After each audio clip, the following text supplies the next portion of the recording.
Vendredi, le dernier conseil municipal de l'année à Eyguères s'est déroulé dans un climat plutôt tendu. L'opposition, menée par Alain Brionne, avait en effet décidé de boycotter la séance, au motif qu'elle n'avait pas reçu les éléments nécessaires pour voter en connaissance de cause sur l'une des délibérations, celle de l'approbation du plan local d'urbanisme. Annick Brunet a lu au maire la lettre que l'opposition a adressée au conseil. Le premier point à l'ordre du jour concernait des modifications apportées au budget suite à des dépenses imprévues.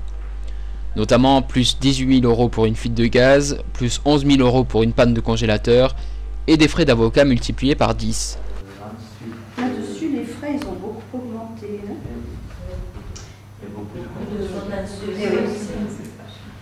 je pense que par rapport à certains dossiers qu'on a passés, qu'on a vus, je pense que parfois un peu de travail en amont, de discussion avec les gens, je le pense. Je peux exprimer mon point de vue. Merci.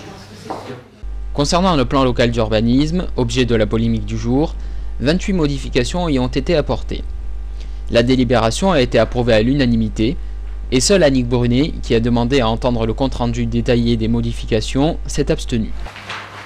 Et vous avez des... vous ne faites pas une petite présentation des modifications?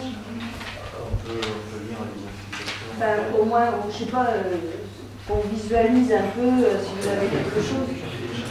Alors, étiez-vous au courant que l'opposition allait boycotter le conseil municipal de ce soir? Non, je n'étais pas au courant, puisqu'ils n'ont jamais fait part d'une quelconque hostilité. Enfin, je suis un peu déconcerté par cette exposition. Vous savez, chacun d'entre nous a vécu à un moment donné peut-être un phénomène de ras-le-bol, quoi. C'est que je crois que c'est un peu ça. C'est que là, je me souviens que la dernière fois, effectivement, ils avaient demandé le compte-rendu de la commission d'urbanisme parce qu'ils n'avaient pas pu y aller, étant convoqués tardivement, si j'ai bien compris, voilà, sous toute réserve. Et donc, comme ils n'avaient toujours pas eu ce compte-rendu, ils ont estimé, d'après la lettre qu'ils nous ont adressée au maire à moi-même, qu'ils ne pouvaient pas siéger. Voilà. Ils n'ont jamais formulé une quelconque opposition au choix de la commune. C'est facile après de dire en fin de parcours qu'ils n'ont jamais été associés, etc. Bon, ça c'est un peu la pré-campagne électorale. Je pense que c'est pas très honnête intellectuellement parlant. Bon, c'est clair que chacun d'entre nous, effectivement, est en période électorale. Bon, je pense que personne n'y échappe. Mais cela dit, je pense que quand pendant 2 ans, aucune des prises de parole de l'opposition n'a été retranscrite au conseil municipal, nous n'étions pas en période électorale. Donc là, déjà, je pense que c'était la manifestation d'une attitude vraiment d'essayer de museler toute prise de parole et toute position d'opposition.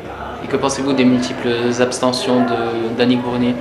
C'est un choix, elle a dit ne pas être suffisamment au courant des dossiers pour voter pour ou contre. Il aurait suffi que nous ayons les documents avant pour éviter d'avoir à demander toutes ces informations. À ce moment-là, on pouvait consulter le document avant. Voilà.